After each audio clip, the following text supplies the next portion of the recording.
नमस्कार, स्वागत है आप सभी का मेरे चैनल स्पेशल एजुकेशन नीड्स में। मैं बहुत दिन के बाद आज वीडियो शूट कर रही हूँ, उसके लिए बहुत बहुत सॉरी। और किसी वजह से मैं वीडियो नहीं बना पा रही थी, बट आज से शायद मैं कंटिन्यू करूंगी।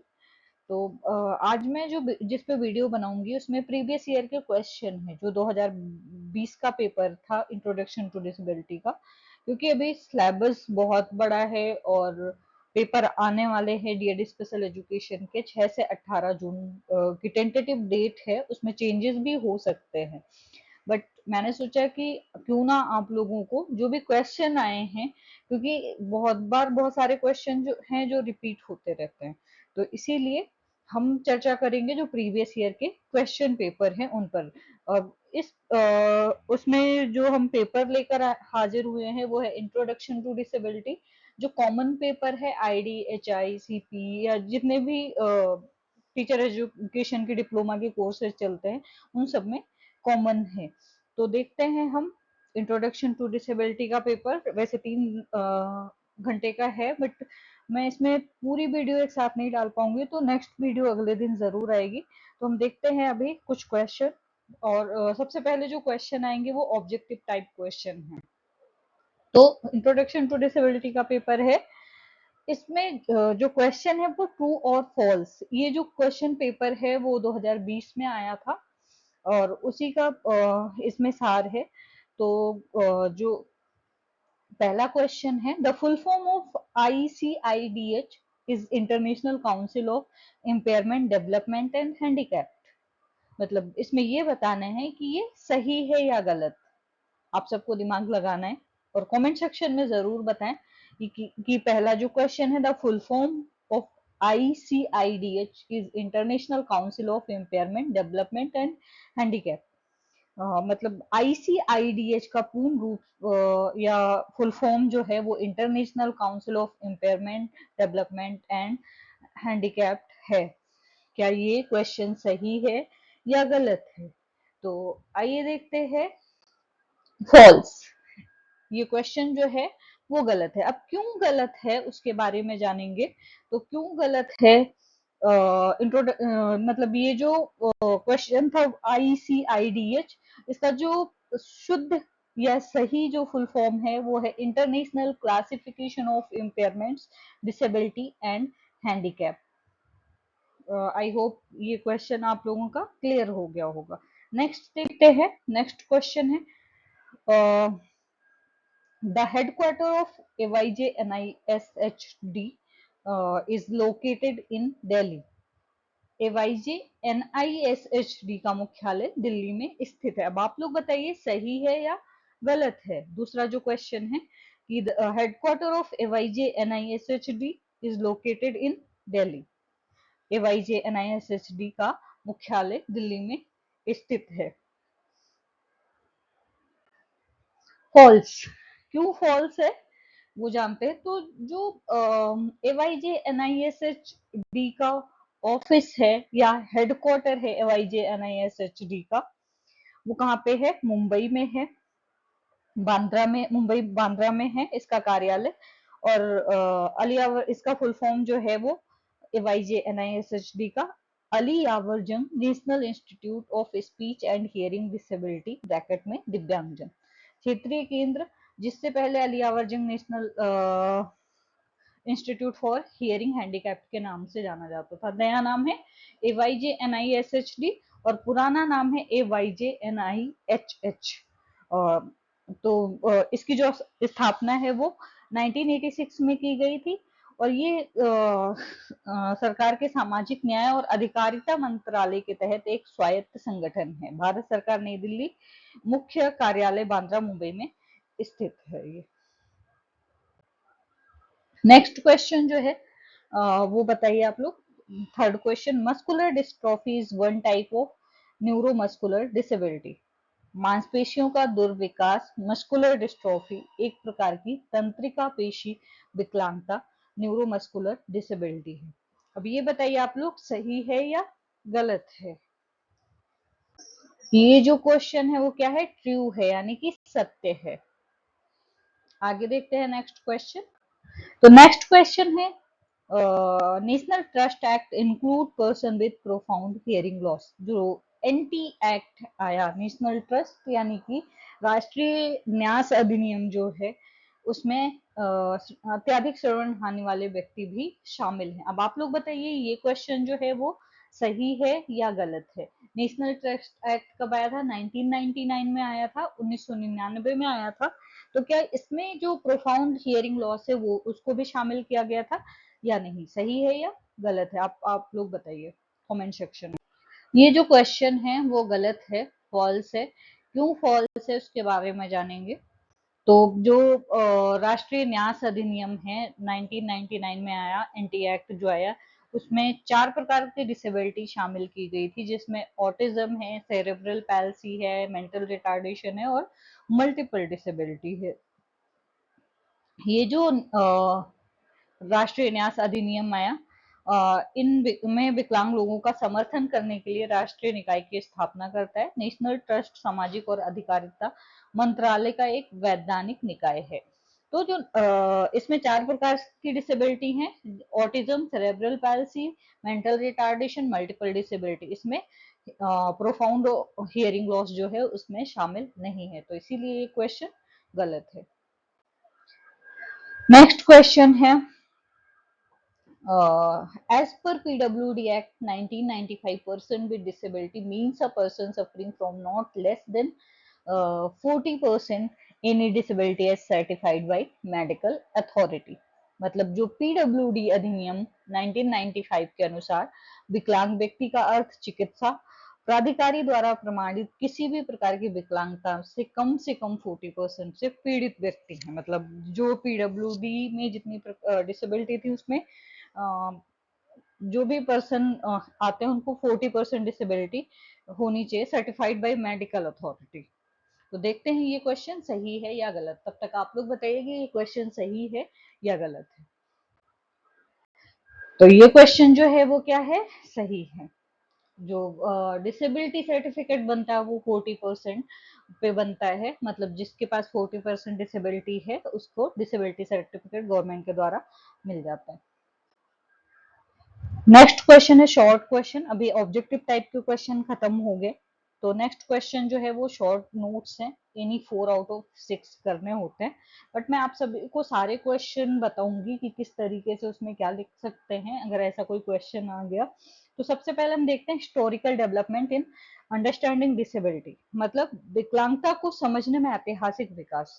सबसे पहले एक इंफॉर्मेशन ये है कि जब भी हम पेपर लिखते हैं तो हम क्या करते हैं, बहुत जल्दी चीजों को देख के, मतलब क्वेश्चन देखा और हड़बड़ाहट में करना स्टार्ट कर देते हैं, क्वेश्चन को अटेम्प्ट करना स्टार्ट कर देते हैं। तो हमें हड़बड़ाहट में उस क्वेश्चन को अटेम्प्ट नहीं करना चाहिए। हमें सबसे पहले क्वेश्चन को अच्छे से अंडरस्टैंड करना चाहिए और अंडरस्टैंड के बाद एक सीक्वेंस से, जैसे जैसे क्वेश्चन है, question number 1, question number 2 highlight करके अच्छे से उस क्वेश्चन का जवाब लिखना चाहिए। बहुत सारे बच्चे होते हैं पहला क्वेश्चन कहीं लिखा, दूसरा क्वेश्चन कहीं लिखा, तो सीक्वेंस नहीं होता, जबकि सीक्वेंस होना चाहिए ताकि जो भी कॉपियां चेक करता है उनको समझने में दिक्कत नहीं हो। और दूसरी चीज, जब आप क्वेश्चन को पढ़ते हो, समझते हो, तो समझने के बाद आप बहुत अच्छे से अटेम्प्ट कर पाते हो। तो इसीलिए आप सब ये चीज जरूर याद रखें एग्जामिनेशन हॉल में कि जब भी क्वेश्चन पेपर आपके हाथ में आता है तो सबसे पहले उसको अच्छे से पढ़ें।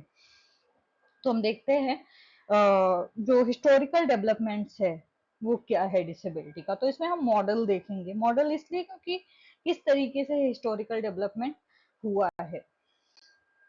और हिस्टोरिकल डेवलपमेंट की एक वीडियो भी पड़ी है मेरे यूट्यूब चैनल पे, तो आप लोग जाके देख सकते हैं। तो इसका जो सिनेरियो है वो देखते हैं सबसे पहले। विश्वव्यापी परिदृश्य क्या, मतलब ग्लोबल सिनेरियो क्या है डिसेबिलिटी की। तो इसमें मानसिक, शारीरिक या संवेदी हानि होने के कारण लाखों व्यक्ति विकलांग हो जाते हैं। मतलब बहुत सारी संवेदी हानि होती है, शारीरिक, मानसिक, इसके कारण डिसेबिलिटी आती है। ये व्यक्ति अक्सर शारीरिक और सामाजिक दोनों बाधाओं से सीमित होते हैं। मतलब इनके पास जो लिमिटेशन होती है वो क्या होती है, सामाजिक रूप से या फिर शारीरिक भी होता है, सामाजिक भी होता है, दोनों में लिमिटेशन हो जाती है और इन्हें समाज से बाहर कर देते हैं। और उन्हें राष्ट्रों की वृद्धि और विकास में सक्रिय रूप से भाग लेने से रोकते हैं। विश्व में की लगभग 80% आबादी विकासशील देशों में रहती है। मतलब जो विकासशील देश है उसमें लगभग 80%, कितनी 80% डिसेबिलिटी जो है वो विकासशील देशों में रहती है। अब उनकी क्षमता को उजागर करने के लिए हम क्या चीज कर सकते हैं, क्या या क्या रणनीति अपना सकते हैं? तो सभी के लिए शिक्षा, मतलब एजुकेशन फॉर ऑल कर सकते हैं। जैसे नॉर्मल पर्सन को एजुकेशन का अधिकार है, वैसे ही डिसेबल्ड पर्सन को भी है। तो हम एजुकेशन देके उनको एकोमोडेट कर सकते हैं और उनको लाइफ के लिए सक्षम बना सकते हैं। तो देखते हैं, सबसे पहले मॉडल है इसमें। मॉडल जो है एजुकेशन, तो सबसे पहले क्या था, एजुकेशन। तो एजुकेशन में डिसेबिलिटी मॉडल अगर हम देखें तो सबसे पहले मेडिकल चैरिटी मॉडल था, मेडिकल वर्सेस चैरिटी मॉडल। तो इसमें जनरल एजुकेशन और स्पेशल एजुकेशन दोनों अलग अलग थे। मतलब जो जनरल एजुकेशन था वो अलग था और जो स्पेशल एजुकेशन था वो अलग था। दोनों को इंक्लूड नहीं किया जाता था, अलग अलग पढ़ाया जाता था। और चैरिटी मॉडल में बहुत बार क्या होता था कि जो भी बच्चे होते थे या फिर मतलब उनको बहुत ज्यादा दया की भावना के साथ देखा जाता था। दया की भावना इन द सेंस कि लगता था कि बेचारे हैं, मतलब इनके ऊपर कोई ना कोई भगवान का बुरा मतलब प्रकोप है, बुरा साया है, इस टाइप का लोगों की इस टाइप की धारणाएं थी। बट धीरे धीरे क्या हुआ भाई, सारी चीजें चेंज हो गई। लेकिन उस टाइम पे क्या था, लोग बहुत ज्यादा डिसेबल्ड लोगों को चैरिटी करते थे, मतलब दया की भावना से देखते थे। अभी चीजें चेंज हो गई हैं, अभी पर्सपेक्टिव लोगों के चेंज हो गए हैं। तो जो डिसेबिलिटी मॉडल मतलब चैरिटी मॉडल है, इसमें क्या था, मेडिकल और चैरिटी मॉडल फोकस इसमें लगता था जो डिसेबल्ड होते थे वो अकेले रहते थे और उनको लोग दया की भावना से देखते थे। लोगों को लगता था कि उनके पास कोई एबिलिटी नहीं है। मेडिकल इंटरवेंशन और रिहेबिलिटेशन सर्विसेज मतलब मिल जाती थी बट ज्यादा नहीं मिलती थी। लोग मतलब उनको पिन पॉइंट करते थे कि स्पेशल स्कूल्स में भेजो, स्पेशल जगह पे भेजो। लोगों का एटीट्यूड बहुत ज्यादा पिटी था, दया की भावना होती थी। लोगों को लगता था कि जो डिसेबल्ड हैं वो दूसरों पर निर्भर रहते हैं। फिर आया सोशल मॉडल। अब सोशल मॉडल जो आया उसमें क्या हुआ, जनरल एजुकेशन और स्पेशल एजुकेशन जो है वो एक ही बिल्डिंग में आ गया, नैरो पर्सपेक्टिव आ गया। मतलब क्लासरूम और बिल्डिंग एक हो गई, लेकिन क्या हुआ, उनको शामिल नहीं किया गया। उसके बाद क्या आया, सोशल मॉडल, वाइडर पर्सपेक्टिव। जब सोशल मॉडल आया वाइडर पर्सपेक्टिव में, तो क्या हुआ, जनरल स्कूल में स्पेशल को शामिल किया गया, बिल्डिंग कॉमन हो गई, सारी चीजें कॉमन हो गई। लेकिन उसमें क्या हुआ कि मतलब थोड़ी बहुत क्लासेस जो हैं वो एक साथ होने लगी। फिर आता है human rights model. Human rights model में जनरल एजुकेशन और स्पेशल एजुकेशन को क्या बना दिया गया, इंक्लूसिव एजुकेशन। तो यहाँ पर बहुत सारे चेंजेस हो गए। नेक्स्ट क्वेश्चन है feature and types of autism spectrum disorder. तो इसमें हम जानेंगे कि शालीनता के प्रकार क्या है और उसकी विशेषताएं क्या है, इसके बारे में जानेंगे। तो सबसे पहले हम ये जानते हैं कि ऑटिज्म स्पेक्ट्रम डिसऑर्डर होता क्या है। ऑटिज्म स्पेक्ट्रम डिसऑर्डर जो है इसको शॉर्ट फॉर्म में ASD भी बोलते हैं। कहीं अगर एग्जाम में आता है ASD का फुल फॉर्म, तो आपको क्या लिखना है, ऑटिज्म स्पेक्ट्रम डिसऑर्डर। सबसे पहले हम देखते हैं ऑटिज्म स्पेक्ट्रम डिसऑर्डर क्या है। एक न्यूरोलॉजिकल और विकासात्मक विकार है, जिसमें विकासात्मक मतलब जो डेवलपमेंटल माइलस्टोन होते हैं वो प्रभावित होते हैं, जो लोगों के दूसरों के बातचीत करने, संवाद करने, सीखने और व्यवहार करने के तरीकों को प्रभावित करता है। इसमें जो ASD होता है उसमें क्या होता है, जो बच्चे कम्युनिकेशन करते हैं, दूसरे से बातचीत करते हैं, या उनके जो बिहेवियर होते हैं उनके तरीकों को प्रभावित करता है। जैसे ये अपने में लीन रहते हैं, कई बार एक ही व्यवहार को बार बार दोहराते रहते हैं। ये मस्तिष्क में अंतर होने के कारण होने वाली एक विकासात्मक विकलांगता है। मतलब जो मस्तिष्क है, जो माइंड है, उसमें अंतर होने के कारण एक विकासात्मक विकलांगता होती है, जो ऑटिज्म है।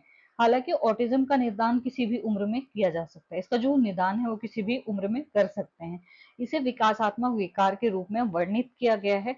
क्योंकि लक्षण आमतौर पर जीवन के पहले 2 वर्षों में दिखाई देते हैं। मतलब जो लाइफ के पहले 2 वर्ष होते हैं उसमें ज़्यादातर ये लक्षण दिखाई देते हैं। तो एक चीज़ और बताऊंगी, जो ऑटिज्म स्पेक्ट्रम डिसऑर्डर है, इसके सिम्टम्स ज़्यादा अच्छे से जानना है तो आप सब लोग बर्फी मूवी देख सकते हैं।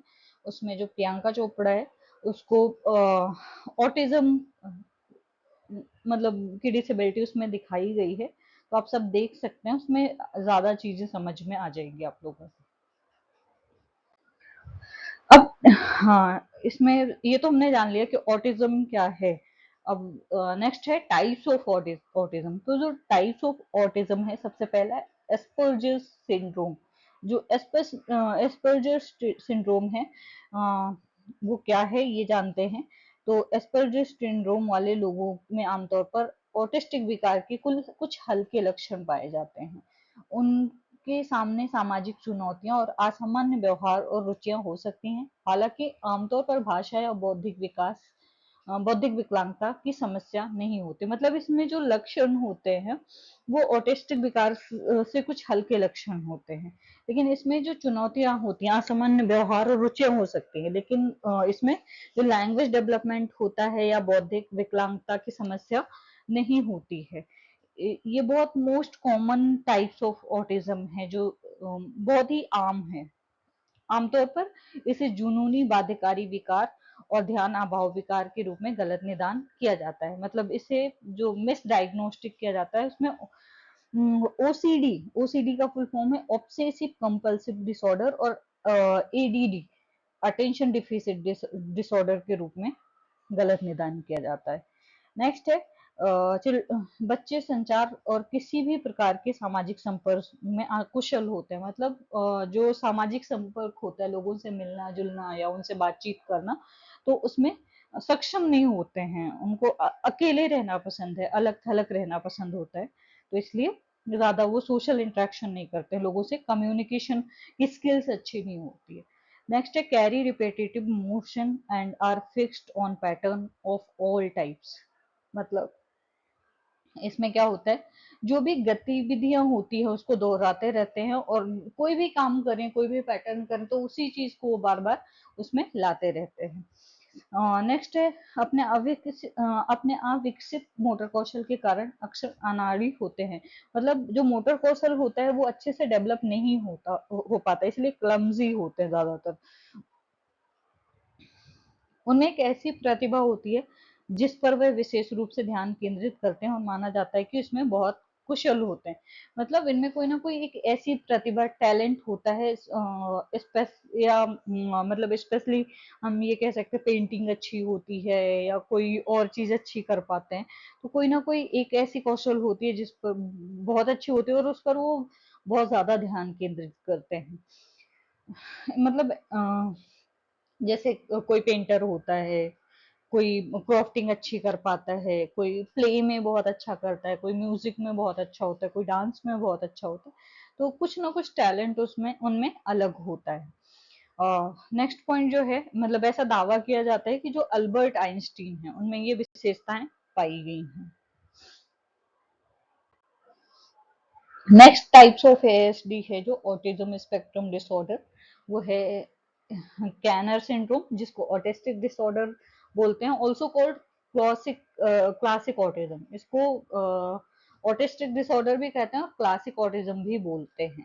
तो जो ऑटिज्म शब्द सुनते ही ज्यादातर लोग यही सोचते हैं कि ऑटिस्टिक विकार वाले लोगों में आमतौर पर महत्वपूर्ण भाषा विलंब, सामाजिक और संचार चुनौतियां और असामान्य व्यवहार और रुचियां होती हैं। ऑटिस्टिक विकार वाले कई लोगों में बौद्धिक विकलांगता भी होती है। अब जो ऑटिस्टिक डिसऑर्डर है या कैनर सिंड्रोम है, उनमें क्या होता है, मतलब इसमें ज्यादातर आमतौर पर लैंग्वेज डिले होती है, सोशल कम्युनिकेशन में चैलेंजेस होती हैं, व्यवहार असामान्य होता है, और रुचियां होती हैं किसी एक काम को करने में बहुत अच्छी, और इनमें बौद्धिक विकलांगता भी पाई जाती है।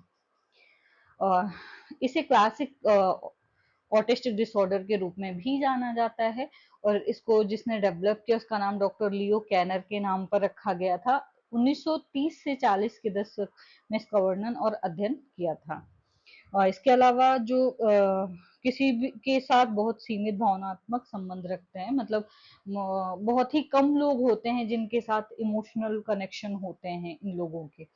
नेक्स्ट पॉइंट जो है वो है कि बहुत ही नियमित आधारित होते हैं, जैसे जैसा सब कुछ एक जैसा हो, जिसमें शामिल हैं जैसे कपड़े एक जैसे होने चाहिए, भोजन एक जैसा होना चाहिए, अगर कुछ अलग होता तो हाइपर हो जाता है, संगीत एक जैसी होनी चाहिए, टीवी शो देखना पसंद करते हैं, तो ये सारी चीजें डेली रूटीन पर होनी चाहिए। नेक्स्ट जो है डीपली अफेक्टेड जो होते हैं नॉइज से, लाइट से होते हैं, खुशबू से होते हैं, ये चीजें इनको बहुत ज्यादा प्रभावित करती हैं।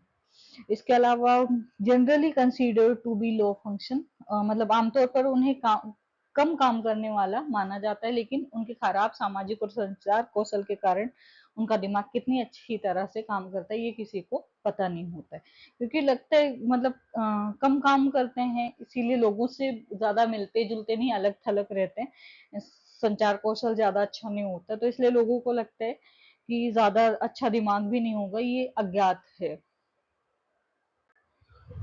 नेक्स्ट टाइप्स जो है परवेसिव डेवलपमेंटल डिसऑर्डर, जो परवेसिव डेवलपमेंटल डिसऑर्डर है, इसमें जो लोग ऑटिस्टिक डिसऑर्डर या एक्सपर्जर सिंड्रोम के कुछ मानदंडों को पूरा करते हैं, लेकिन सभी को नहीं, मतलब कुछ उसमें एस्पर्जर सिंड्रोम के कुछ मानदंड होते हैं इसमें, बट सभी नहीं होते हैं।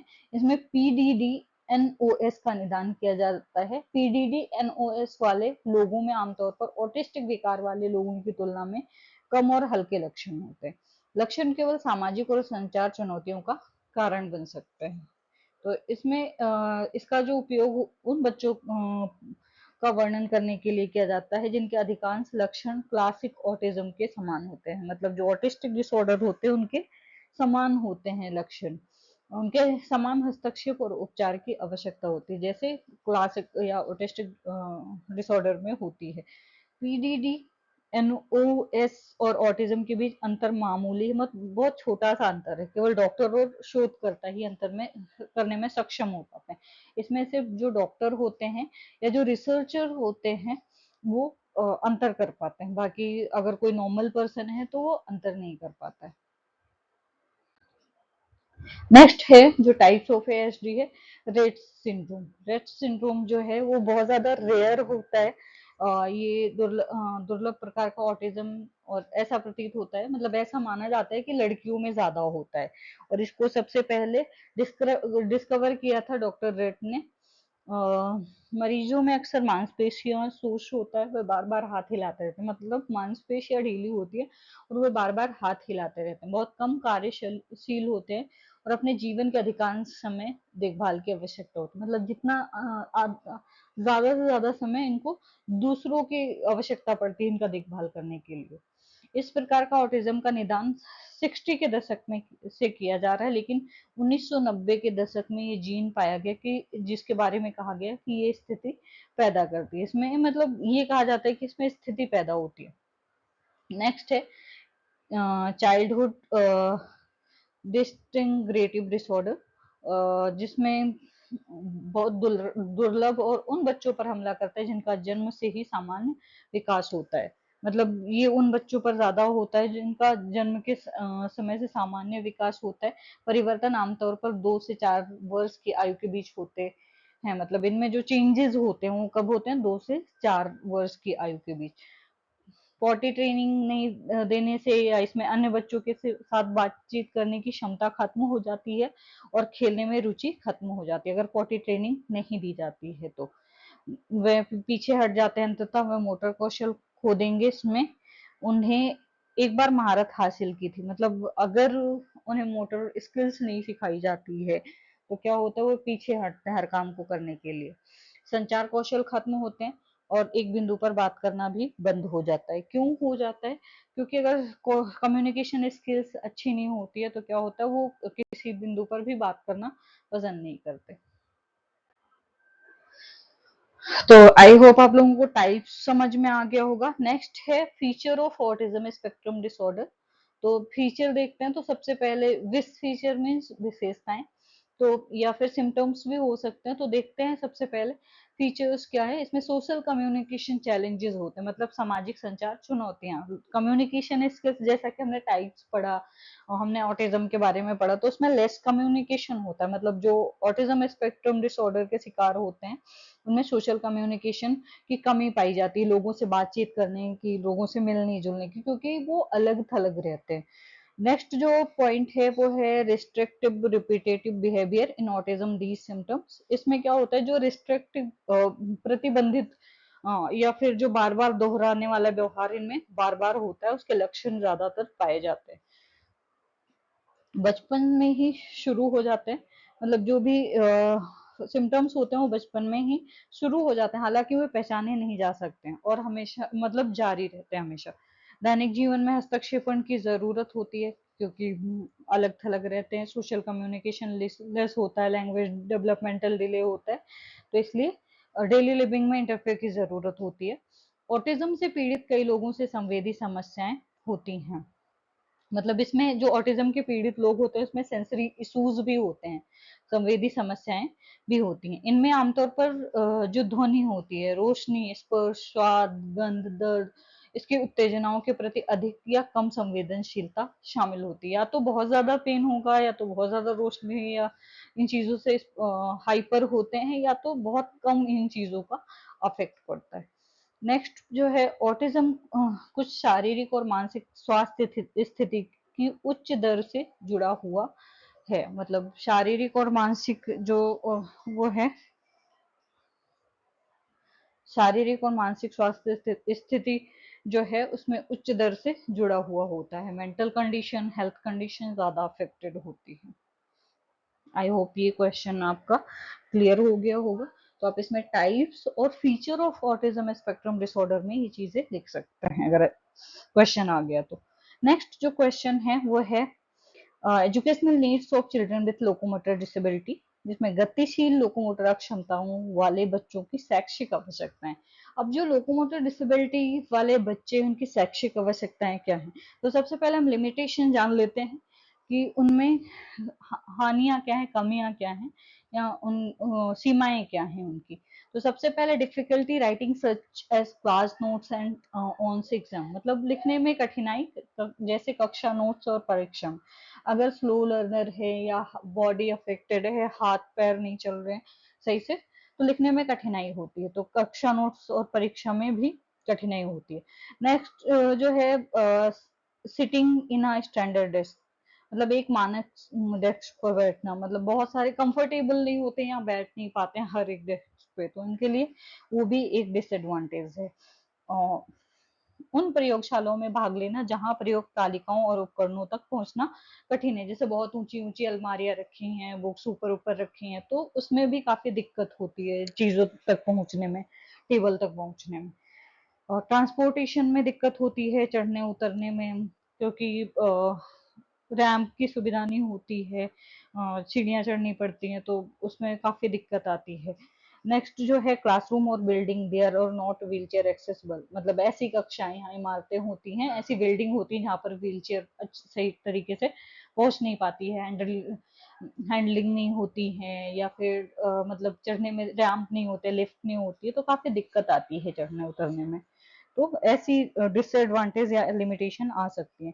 अब इसमें रोल ऑफ टीचर और एजुकेशनल इम्प्लीकेशन क्या होगा, या फिर शैक्षिक आवश्यकताएं क्या होंगी। तो सबसे पहले जो है रियर अ क्लास और lab on accessible building space, मतलब जो एक्सेसिबल सुलभ भवन और स्थान होना चाहिए, ऐसी व्यवस्था होनी चाहिए कि आसानी से वहां तक पहुंच सके, लिफ्ट होना चाहिए, रैंप होना चाहिए, जहां पर व्हील चेयर अच्छी तरीके से एक्सेसिबल हो सके, या फिर अगर बैसाखी से जा रहे हैं, क्रचेस से जा रहे हैं, कैलिपर यूज कर रहे हैं, तो आसानी से पहुंच सके। नेक्स्ट जो है मतलब अगर नोट्स लिखने में दिक्कत है तो उसके लिए ऑडियो रिकॉर्डर या नोट्स लेने में सहायता प्रदान कर सकते हैं। उसके अलावा कक्षा में बैठने की जो जगह है या टेबल है वो उनके लिए सुटेबल होनी चाहिए, जैसे उन्हें जरूरत हो, उनकी नीड के अनुसार होनी चाहिए। अ, अगर दिक्कत लिखने में दिक्कत है तो उसके लिए स्क्राइब भी हो सकते हैं, राइटर भी दे सकते हैं, जो भी मतलब जैसे राइटिंग वाले पेपर हैं तो उसके लिए राइटर भी अपॉइंट कर सकते हैं। उसके अलावा एक्स्ट्रा टाइम दे सकते हैं, तो ये सारी शैक्षिक आवश्यकताएं हैं जो लोकोमोटर डिसेबिलिटी वाले बच्चों के लिए हैं। आई होप आप सब का ये क्वेश्चन भी क्लियर हो गया होगा। अगर कोई कंफ्यूजन है तो मुझे जरूर कमेंट करें और बताएं कि कहाँ पे कंफ्यूजन हो रही है, क्योंकि एग्जाम आ रहे हैं और पढ़ना बहुत ज्यादा जरूरी है, सिलेबस बहुत ज्यादा है और टाइम बहुत ज्यादा कम है। मैं भी कोशिश करूंगी कि मैं हर रोज एक वीडियो डाल दूं। आगे देखते हैं नेक्स्ट क्वेश्चन। नेक्स्ट क्वेश्चन है need for early identification and intervention. ये क्वेश्चन जो है वो हम डिफाइन करेंगे, लेकिन नेक्स्ट वीडियो में करेंगे। तब तक आप लोग बने रहिए मेरे यूट्यूब चैनल पे और इस क्वेश्चन का जवाब देने की भी कोशिश कर सकते हैं आप। मैं भी बताऊंगी अगले वीडियो में इसका जवाब। आप मुझे बता सकते हैं कि अर्ली आइडेंटिफिकेशन होता क्या है, क्योंकि कहीं ना कहीं आपने पढ़ा है हर पेपर में अर्ली आइडेंटिफिकेशन एंड इंटरवेंशन होता है, तो इसके बारे में आप सभी जानते होंगे। और मुझे कमेंट सेक्शन में क्वेश्चनों के जवाब भी देने की कोशिश करें और जो भी कंफ्यूजन है वो भी बताएं। मैं एक दिन पूरे सिलेबस का सार भी डालूंगी। तो ज्यादा से ज्यादा कमेंट सेक्शन में कमेंट करें और बताएं कि आपकी कंफ्यूजन क्या है, और अगर समझ में आ गया है तो भी कंफ्यूजन करें, ज्यादा से ज्यादा शेयर करें एंड सब्सक्राइब करें, लाइक करें प्लीज। ऐसे ही बने रहे मेरे चैनल पे। धन्यवाद, शुक्रिया।